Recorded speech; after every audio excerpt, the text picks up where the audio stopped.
people don't understand that this is a shared responsibility. Just because you're sending a message doesn't mean that's the end of your responsibility. And the listeners have responsibility as well. The receiver must try and understand what is being said and feed that back to the person. And really, people can only work independently and interdependently if they communicate effectively.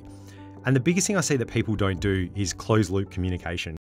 Welcome back to another episode of the Ben and Bergs Show with your favourite MBA and high school dropout. Today we are talking everything about how to level up your communication and drive performance, led by our main man Bergs. He's got some communication feedback because I am an absolute abysmal communicator, and that's why Bergs has prepared a cracking episode today to help you be understood better, deliver your communication and messages better. And he's just got some awesome stuff he's going to share. So Bergs, man, I know this has been a long time coming. Mate, it's pretty much just going to be a roast of you. Feels I'm going to get roasted. We're in the studio together. We're sitting down because we only get aircon in between like the episode. We've got to turn it off, otherwise like a woo, woo, woo. So we'll see how we go. All right. Communication, like seriously, with business challenges, I reckon at least 99% of it is communication. Interpersonal communication between different teams. And it's something that I actively try to get better at. And it's something you practice every day, you do every day across many different bloody channels. And it's not really something that we're taught. So I'm going to go through today and give you some tips and tricks to really level up your communication. Things that I've used that have worked. Yeah, I was going to say, I just want to add some context here for the listeners. So Bergs is our Chief Product Officer at Collective Shift. We've got a team of about 12 to 15 people. He came in probably about, middle of the way through last year, maybe 6 months last year, March mate. last year. It's a bit like, oh, geez, nearly Almost a year, mate. Bloody hell. Mate, what are you getting in for a year anniversary, mate? Fucking nothing, mate. Punch to the face. Punch to the face. More work. But we brought in Bergs because of his experience. We're a fast-moving team. We're a crypto startup. We've got a lot of different people doing a lot of different things. We had some problems with teams integrating and communicating, getting the best out of people. So Bergs came in and really helped us being able to, I guess, synthesize messages and communication and help teams work better together. We're a remote company, and communication is really important that everyone's on the same page. So I think that's why we're doing this episode today, because Bergs is really a cracker in this sort of stuff. So, for those out there that want to improve, this is going to be a good episode. Absolutely. And look, when you're remote, you're playing on hard mode. So let's dive in. Let's go communication. So this is the process by which, information is transmitted and understood by, one or more people. And really, people don't understand that this is a shared responsibility. Just because you're sending a message doesn't mean that's the end of your responsibility. And the listeners have responsibility as well. The receiver must try and understand what is being said and feed that back to the person. And really, people can only work independently and interdependently if they communicate effectively.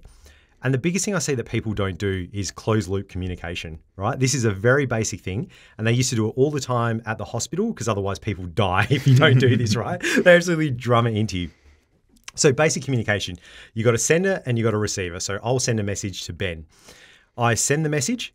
Ben's responsibility is then to acknowledge he's received the message and either confirms it or provides feedback. You can repeat part of the message.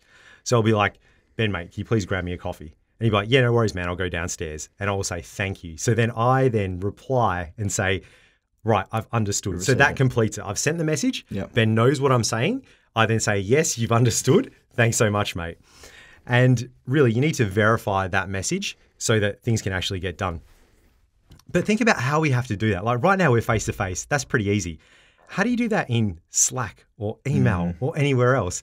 And Ben is an absolute shocker for this. My God. So people, please think about the burden you are putting on the receiver when you're a sender, when you send them a message. This guy, he's an animal in Slack. He'll literally just drop us into a channel with these random people from another organization that I don't know. And he'll be like, hey, Bergs, meet this person. I'm like, bro, what is – so then my responsibility as a receiver is, bro, what is the context here? Who are these people? I'm not in your head. I don't understand. Another one is if you ask someone to do something like, hey, can you please do this thing? A lot of people, even in our company, will just go off and do the thing. But I'm not sitting in Melbourne. I don't know if they've seen the message. You need to say, hey, yeah, I'm going to do that. Or you can jump on a call or, do that passive-aggressive thumbs up, which is supposed to be passive-aggressive these days. Just provide some context. There's assumed context, isn't there? I'm really bad with that. I assume in my head that the other person knows exactly what's going on, when in reality they've got no fucking idea what I'm talking about. Exactly. You go to all these meetings, you probably had 6-7 meetings. Like the ad agency would be like a classic one, right? You had 6-7 meetings with people, then you're down the track, you've got a strategy, and then you're just like, hey, Bergs, I'll just loop you in. I'm like, loop me into what, bruh? I'm out in Perth. I don't even know these people. What is going on? What are you talking about? So, and also really think, make it as simple as you can when you're communicating a message for the other person to understand. So one thing I always do is frame up the situation for people. Even if we've been talking about, let's say, a project for weeks, I will say, whenever we start the conversation or a meeting or an email, I'll say, hey, this is what we're working on. This is where we're at. And I'm writing you because. So they know and they get in their heads. Because think about this. You've got 10 million emails a day. Yeah. You've got Slack. You've got WhatsApp. You've got Signal. You've got Asana. You've got Notion. You've got phone calls. You've got SMS. People are chopping and changing constantly. They don't have the context that you have in your head, and you need to provide that to them to give them the best opportunity of actually understanding what you said. Because this happens all the time where someone will provide a message and someone either won't do it or won't understand or will deliver the wrong thing. And then the sender will be like, oh, they're a fucking idiot. We need to get rid of them. And it's not them at all. It's the person that's actually sending the message, right? So, man. I think this has been amplified as well by the amount of platforms that are available and that we use, like you said. Like, is it a Slack message? Is it a voice message? Is it a phone call? Is it a Zoom call? Is it an in-person? Is it a coffee chat? Is it an email? Yep. Like, what is it, the way that we need to structure the message? Absolutely. And we'll get to that in a sec, but if people wonder why they communicate so well with other people and not with others, like you and I can communicate quite well. Yeah. There's a few reasons for that. And I went back over my old MBA notes. There's a thing called the communication process model. And essentially what it is, you've got sender and receiver, but in the middle, you've got noise. And that comes in heaps and heaps of forms, right? So look, there's 4 main influences on an effective message. And I went through this, I'm like, this is pretty boring. But then I'm like, actually, this is what we do all the time. So the first one is communication proficiency, right? So that's an encoding and decoding way of sending a message. So I need to, very nerdy, but I've got to encode a message. I have to use a certain language if I'm speaking to you versus if I speak to my software developer. Yeah. And then you also need to have a code book to decode that. Like if I start talking to you about weird, deep technology and stacks, and you're just going to turn off, right? I have to simplify it for you at a level that you can understand for the role that you perform. Yeah. And if I'm able to do that, you've got a better chance of actually understanding it and having good communication with me. Totally. I'm walking away, mate, if you start talking about all that bullshit. That's exactly right. Like people just glaze over and they shut down. You see this all the time with technical teams talking to management or team leaders or executives. It's like, no, you need to speak in the context for them. Something we've done at Collective Shift as well. Like we do a lot of market analysis. It's like, that's great, but what does that mean for the person actually reading that? And who we're talking to. Yeah. And having that context of the person you're talking to before going that conversation, or adapting as you go and figuring out like what level of knowledge they're at so you can sort of speak at that level. Absolutely. And I even tell people, I'm like, look, I'm going to talk to you. If you don't understand anything, stop me immediately. Yeah. Because also you got to remember there's power distance between you and the person you're speaking to. You might be a couple levels above them. You might be their boss. You might be in control of their pay. So they're not going to arc up and say, I don't understand. They want to seem smart. So you got to give them the opportunity to ask those questions, because it's not about getting in there and just smashing things out. It's about making sure, spending the time up front that they've understood it. So when they go away and do the task, they're actually doing the right thing. It's about effectiveness. The next thing was similar code book. So dictionaries, symbols, jargon is a big one. If I start using crazy IT acronyms, you're going to go, what the fuck, mate? Right? And even when we talk to our analysts, they're on another level. And I'm like, bro, you're 8 levels deep. You need to bring it up to my level so I can understand. Shared mental models of the communication context. So you and I share a lot of mental models because we're in high contact. We know a lot of different data points across the business. We run our meetings in certain ways, and we share frameworks within our heads, whether we're aware of that or not. So the things you and I talk about in terms of business, if we bring like in our finance guy, he'll be like, what the hell? Because they don't understand where the money's going, why it's important, the strategy behind it. They just see the numbers.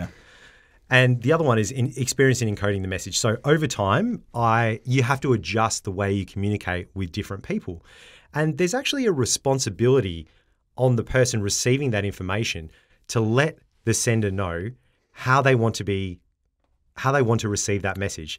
So whether it's face-to-face, Slack, first of all, choose the channel. Yeah. We'll get into that in a sec. Choose a different channel, but then how to communicate with me. Like, this needs to be face-to-face for me because when you put it in text, I don't understand you, or this is the way I like to receive it, or if I really need to understand this, this is the best way I understand. For some people, it might be dropping a video. It might be, no, I need proper documentation for this. Another one might be, I need a conversation because I've got a lot of questions. It's really fascinating. So we, as a team, late last year, sat down and did a sort of a reflection on our own individual communication style. One of the parts was the individual communication style and how we like to be communicated to and in what format, and also our strengths and weaknesses. And one of my weaknesses is that I communicate without any context.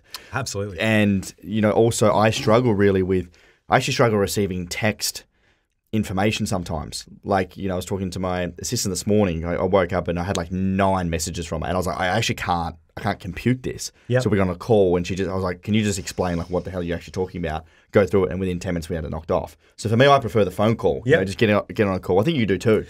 I do, because in our business we move very fast, and there's a lot of complexity as well. Yeah. And when I'm writing a message, I've got certain things in my head. I won't be able to give all the context because it'll be a huge message. Yeah. And when you wake up, everyone communicates with you because you're the CEO. Yeah. You've got 1,000 messages, you want to smash through them. Yeah. And you'll give I'll be like, hey, Ben, do you want option 1 or option 2? He'll reply, yes. And I'm like, fucking hell. Oh my God, just give me a heart attack, mate. And you want to get through those messages. And I found like dropping voice messages to you, you give a lot more context. Yes. It's very quick to do. Yeah. And even in Slack, it'll convert it to text automatically. Yeah. It's really, really good. So what I want to go through now is we've started to talk about channels. And when you're sending a message, you need to not only think about, what's your strategy here and what do you want to do? What do you want to communicate? And what is a good outcome for that? But how do I send this? So there's this beautiful chart we'll put up on the screen called the media richness hierarchy. And for those listening on the pod, it's just a graph, and on the vertical axis, you've got the communication channel richness, and on the bottom, it's from low to high. And on the horizontal axis, you've got the communication environment from routine to non-routine. So if we start right down at the bottom left of the graph, pretty much where the 0 is, you got financial statements. So things like that, they will generally be sent by email, and they're routine, they're clear, and the richness of the channel is quite low because it's just numbers on a page. If we move up the channel, we get to newsletters. So again, it's kind of routine, it's very clear, but you can communicate more because there's a lot of text. It's not just numbers, it's not standard, it'll be something different every week. Move up again, we go to email. And the emails, oh mate, we'll have a section on email after this. Ben, what do you think about email, Ben? I fucking hate email. Before the pod I jumped on, Haley called me this morning, one of my team members, is just like, Ben, like your emails are out of control once again. I just hate it. So I've learned something about you just in this pod where all the text is like overwhelming for you, and then email is just pure text. Yeah. As from people outside of your business, in your business, where you just go, nah, can't engage with that because it just jumbles your brain. I don't like newsletters. I don't like not that I don't like them. Like I like the idea of a newsletter, but I just can't consume it. Email. It's just not me. You were even saying about reading books, where you try to read books, you're like, oh, it's all too hard. But then you have the audiobook playing to you while you're looking at the words. Yeah. And then you're on on ninja mode. So if you send me I'd much prefer when you send me voice messages. I love that because I can listen to it. I can go I can be after a meeting or I'm traveling and I'll batch them. I'll just go and listen to your voice message and then I can send one back. I love that. So much easier.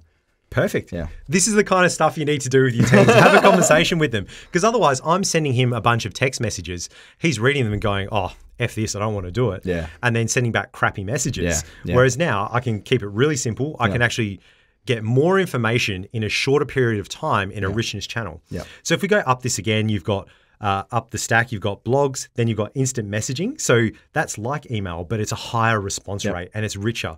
Then you've got telephone. Think about this. You're typing on a screen to someone else an instant message and you're like, let's escalate this to a phone call. And on the phone, it's pretty much like what we're doing now. We do actually a lot of phone calls because we're in a similar time zone now. And it's so much better when you want to go over 50 things or if you want to persuade someone to do something or convince them of, hey, we should do this in our project or you should pay me more money. Yeah. That's going to be a phone call or a face-to-face conversation. It's not going to be an email. Yeah, or assumed questions from the other person, right? Like if you know it's a deep thing and there's going to be a lot of maybe not necessarily pushback, but just a lot of clarifying stuff. I think there's nothing worse than sending a message because it's like, okay, yeah, thanks, mate. I've got 47 questions. You know? Exactly. And when you've got 47 questions, people are just going to shut off. They're just not even going to reply. No, it's too hard. Yeah. And they're just like, look, it's all too hard already. We're not doing the thing, or they're going to push you to the side, and then you will have failed in trying to communicate. Right. And if we go just up the stack a bit more, we've got video conferencing and then face-to-face. Face-to-face is the best for anything that's complicated, or if you need to persuade someone, convince them of something, or if you need them to understand, or if you need empathy as well. Like if people can see things on your face, if you're really struggling, you need to have a conversation with your manager. You're not going to do that via email because it doesn't convey tone really well. There's also a natural, I was going to use the word sparks, but natural progression that happens in face-to-face conversations, especially when we do like a deep strategy stuff. When you're all in person, you just get that. There's just so much more that happens, you know. You see each other, the energy. That's the energy. That's what it is. You know, you don't get that anywhere else. And also be aware, because there's things like emotional contagion, which can be good and bad. Like if I'm in like a really shitty mood, that's going to bring things down. And then Ben will be at that level. If I'm really sad because something happened in my life, or if I'm really happy as well, like I'll sit in a certain way. But that's just not for the sender, that's for the receiver. So let's say Ben's my boss and I walk into his office and he's all pissed off and he's angry, his arms are folded, but I need to tell him that my mum's really sick and I need some time off. Be aware of those things and how you're actually acting and how that can affect the other person, and it'll really affect the communication between the two. It's a good point. My follow-up question here, and you might be about to go into this, but for the listeners at home, how do you select which one to do here? Because I think that can be difficult sometimes. You're busy, maybe you don't have time to do a face-to-face, it's physically impossible. How do you select which one you need to use for your communication? Absolutely. So you've got to think about the message you want to communicate, how complicated it is, how much emotion you want to put into it. And you can look at this media richness hierarchy and you can select which one, because there's an overloaded zone where if you're choosing email or something and you want it to be rich, you're in the overloaded zone. You're trying to shove too much into the channel. Whereas if you're going to face-to-face and you just need financial statements, then you're in the oversimplified channel. It can be very complicated to get a face-to-face with your boss, right? So you don't need to select the channel straight away, but you would say, like with my boss at my previous work, she's very busy. You'll hardly ever get a meeting with her. You can walk into her office. But what I would do is I would send her a text message saying, hey, look, I've got something really important to say to you. Need to have a chat with you today. Can I come to wherever you are and meet you, or can we at least have a phone call? And I'll send her a text because that's the channel she preferred, because she's does email all day long, but she's always in meetings, or she'll be doing some media stuff, or God knows where she is in the world. I wouldn't even know where she is, but a text message will always get through. She'll get it and she'll reply. Yeah, nice. Yeah, so you need to select the channel that's appropriate for you and also for your boss, and just have a chat with them, or not even your boss, or your co-workers. And again, in organizations, in larger organizations, you'll always have kind of policies that say, you know, you do email for this, you use Teams, you use video conference. So they're the kind of social norms you need to obey. But don't be afraid to buck the trend. Like even when I was working in the hospital, I would only check my email like once in the morning and then once in the afternoon. And because I read, you know, the 4-hour work week, right? And, you know, let's do 4-hour work week, let's go. And I thought, oh, the shit's going to hit the fan. But in reality, people just emailed me. They knew they wouldn't get a response between those hours. I could do my meetings. I could do deep work. And it just freed my mind. And I had an autoresponder that said, hey, I only check my email at these times. If it is urgent and important, give me a call. Here is my number. And guess what? Hardly anyone called because it wasn't urgent and important. And one thing what you and I have done is we've got our weekly strategic meeting that if there's anything really important or deep that we want to go through, we might jot a note to each other just to have a think about it beforehand, but then we'll actually go in deep in person, because you're trying to go, when you think about strategy or product development or like pricing or, you know, something that's really going to be a big topic, you want to have the time to really sit and think, because if you sort of have an off-the-cuff conversation or you're trying to do it over Slack or WhatsApp, sometimes you're not going to get anywhere. Exactly right. And sometimes you need to, you have this thing in your head and you want to give the message like straight away, but you need to select when do you do it, right? So things to consider when delivering a message is, you know, what is your strategy? What do you want to achieve, and how do you know when you've achieved it? Who does it? Like, who sends that message? Is it you, or should it be someone else in your team, to an external party or to your boss or to your board? What is the power distance there? What is the dynamic? And which medium do you choose? When do you do it? Is it urgent, important, and needs to be done now? Or do you save it for your next meeting and you say, look, we need to kill this elephant in the room before we begin this meeting? And then, you know, which channel do you need? Face-to-face, because it's going to be complicated, you need lengthy, all that kind of stuff. And again, face-to-face is very powerful. You have a lot of non-verbal cues. You have a lot of gestures, language, intonation that you use. Like in email, I don't know. I always read them as angry. Like, you know, there's it's so hard to convey tone. Context. And even like a couple of our advisors are really good. Like they'll say something, but then they'll put a few words afterward. They said in the nicest possible happy way. How good is that? Yeah, where I'm actually smiling. T's good at that. Yeah. Because you'll read it and it's just like, so we're redoing our site. This is the context. We're redoing our website. And basically he just trashed an entire thing. And Ben, I can imagine Ben just going, just absolutely deflated. He's like, no. This is where we are. I said this in the nicest possible way. This is where you need to get to. Yeah, right? That's good. It's really good. Oh, and even now, like even when let's say you're negotiating with someone, you could just stare at them. You could just sit there in silence. You can fold your arms. Like all of these kind of tactics, absolutely unbelievable.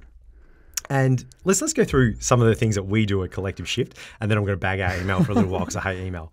So this is what I could think of last night. The tooling that we use in Collective Shift. We're a fully remote team. We use Slack, email, Asana, Notion, Jira, video conferencing, voice conferencing, face-to-face at co-working spaces, and like we are now, voice messaging. We create Loom videos, comments in SaaS tools, Docs, Sheets, Figma, phone calls on mobile, WhatsApp, indirectly via Twitter and LinkedIn when we interact, through podcasting. And it's like, oh my God, we've got a daily stand-up channel in Slack where we describe what we're going to do. We've got weekly meetings with our huddle. We go through our company values, those kind of things. We've got different Kanban boards where we have our company objectives, but then we've got our software development team as well. It is heaps. It is insane. Yeah, it's a lot. But I think even though we have all of those channels, different teams use them, and we know if we're interacting with other teams, we'll generally just jump on a call, or with our team is actually surprisingly good at jumping on video conferences. They're like, I don't understand, huddle in Slack, explain this to me. Yeah. Which I really appreciate. Even our very technical and nerdy teams, they just do it all the time. Yeah. Whereas I found when I was working in larger organizations, people would just sit there and fester and come to their own conclusions and send an email, and they wouldn't want to do that. All right, should we trash email? Let's do it. Let's trash email. So all of you out there that are working in corporate roles, email is the bane of your existence. You get to work, it runs your day, you've got it on your phone. People use email like instant messaging. They reply all, the absolute dogs. So let's just quickly go through. This is what the literature says about advantages of email. You can write it quickly, you can transmit it and edit it quite quickly. You can send it to a lot of people, so it's one-to-many communication. It's asynchronous, it's a good filing cabinet, and there's fewer social barriers. Like you can email whoever you want. It just goes through. It's not like you have to go to a place, you have to dress up, there's social cues, you're having a dinner, whatever it may be. Disadvantages. It's a poor medium for communicating emotions, like we were saying, like you know, when T sent that thing. Reduces politeness and respect. It's very direct. It's bad for ambiguous things or complicated and novel situations, which we all tend to work in these days. Contributes to information overload. And really, whenever you work in a business, you really don't have email protocol, and you're always, or you might do, but then you're always working with external companies, and they can just be dogs, especially if like they're the customers and like, you know, whatever they want, they'll hammer you about it. And man, information overload, people just reply all. The stats say 30% of people's day is spent answering and reading email. 30% of their workday. It is incredible. And even T had in his team, he was like, on Wednesdays, we just don't email each other. Yeah. Like just reduce that burden. People roughly receive 100 emails a day that they have to read, process and respond, which is mental. I find it's all really much external stuff as well. Like I don't think we communicate much internally, if at all, on email. Us, we're pretty like Slack and phone call messages, but there's so much external shit that comes through, and you waste so much time. I think you and I have really set the tone on this. We're like, we're not replying. If you want to get to us, like message us this way, and that's the way to do it. So leaders out there, you really need to set the tone, and treating it as instant messaging. And we don't see things as they are. We see them as we are. So we apply that context in our heads to the email, and things, you get mountains out of molehills. A lot of the time we would have, it'd go on and on, back and forth over email. Months would go by. We'd have meetings about emails. And it is, oh my God, it's a big to-do about nothing. And the expectation you're setting as a leader, like my previous leader was a very high achiever, and she would wake up really early, send emails like 4 a.m., 5 a.m., and then people would get to it. Her expectation was not that you would reply, but when people wake up, what do? They check their phones, emails on it. Oh, my boss has emailed me. I need to reply. And then all through the night, people are replying. And by the time you get to it, it's 50 emails of reply alls, which is just crazy. So don't do that. So look, sit down with your teams, work out what the burden is, where the majority of email is coming from, and try and work with them to reduce that and give yourself back some time. Even with people that might email you 20 times a day, just go, no, we're not doing that. We're having a 5-minute coffee meeting, and you sausage it all into that. Yeah, I like that. Send it to me if it's important. Yeah. Just work it out.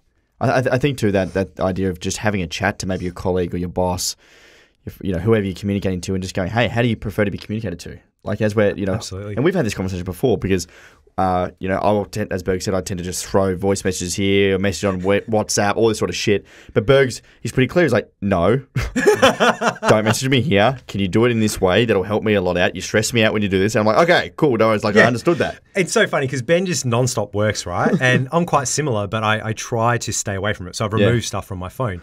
And then either out of hours on like a weekend, I'll get a couple of voice messages from Ben, which I don't mind. But then he'll like go to a conference and be so pumped. I was like, bro, we've got to fix a product. We've got to do this. We've got to do that. Oh, and what about that? And we need a sales team. I'm like, bro, just chill. Like seriously. And just that message will put me in a different mind frame and I won't be able to rest. So when I come to work, I'm tired. I'm going to be a worse employee. So I'm like, bro, stick it in Slack and we'll see next week if it even actually matters. Because you might just be pumped up from whatever you're doing. Exactly. So look, let's sum up here. Effective communication.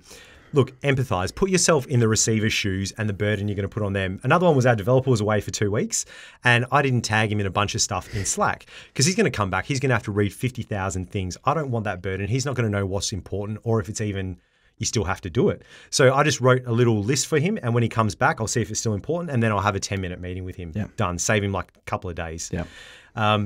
Reduce ambiguous words and use emotive words strategically. Repeat the message. And this is tell you what you're going to tell them, and then make sure they've actually heard it, right? And acknowledge that you don't want to put a burden on someone, but also acknowledge they have responsibility. Teach them that if I give you something, this is what I expect in return, that you've heard it. Either say, play that message back to me. If it's complicated, you need to go away and do something. I need to understand that you've understood. You can use multiple communication channels. You can even use multiple communications for the same channel. Sometimes I will call someone and say, hey, this is the thing. This is what we're going to do. I'll drop you an email or Slack about it. And that works really, really effectively. I found that really effective when you have a group meeting and you really need someone to take notes and then actually have those action points because you go away and you go into 7 other meetings, you completely forget about what we spoke about. Exactly. But if you document that list, you have actionables, who's in charge of that, when it's going to be due by, kind of keeps you in track. Absolutely. And be descriptive. Focus on the problem and the opportunity, not the person. If you're having a challenge with them, whether it's a communication challenge or other, don't focus on them. Focus on what you're trying to achieve, who you're working with, and what the end goal is. Always focus on that. Like if they've not done a good job, unless it's, really, really shocking and you've talked to them quite a few times, just be like, hey, this is what we've done and we want to get to this point. This is what we need to do. Not you've done a bad job. You need to do better. Because don't attack the person's self-esteem. And mate, they are my communication top tips. Class, mate. Absolutely top class. I hope everyone got something out of that. I certainly did. And I think this is a cracking episode if you want to refresh your communication skills or maybe your business, your startup, your colleague. Maybe there's some communication stuff that we could improve on as a team. You can share this episode to them. It's a great model. If you want some of these diagrams as well, the Bergs has touched on, they'll be on the YouTube video. So you can head over to Ben and Bergs on our YouTube channel and you'll be able to see this diagram. But Bergs, that was really helpful, man. I'm sort of already taking some stuff away from this, upon reflection of my communication skills. Thanks, mate. No, I've learned something about you with the voice messages as well. So I'll completely reduce all of those, big text things that I send within Slack and everywhere else and just drop you like a 1-minute VM. Brilliant, man. Fantastic. Have that conversation with your colleague or your boss too. I think 5-minute conversation will clear that up and it's going to be a much easier, smoother time at work. And this is something you constantly need to work on. It's an easy conversation. And if you talk to, your colleagues or your boss and say, hey, I just want to get us to communicate more effectively. We're going to work on it for however long we work together. Let's just try this one thing out, see how it goes for a week, and then let's just build from there and you'll both have a much better life. Oh, brilliant, man. Thank you, everyone, for listening. This has been our Communication 101 for busy professionals and anyone building a business or have a team. This is how to level up your communication and drive performance. If you think this will be valuable to a colleague or a friend, we'd love you to share it with them. Tell them Ben and Bergs has got some dropping some communication dimes for them, so check out the episode. If you've got any feedback for us or any ideas for content you'd like us to talk about, please tweet at us at Ben Simpson AU on Twitter and at BabybackBerg. Leave us a review, good, bad, ugly, let us know. And we'll be back next week for another episode. Thanks, champions. Have a good one. Thanks, guys.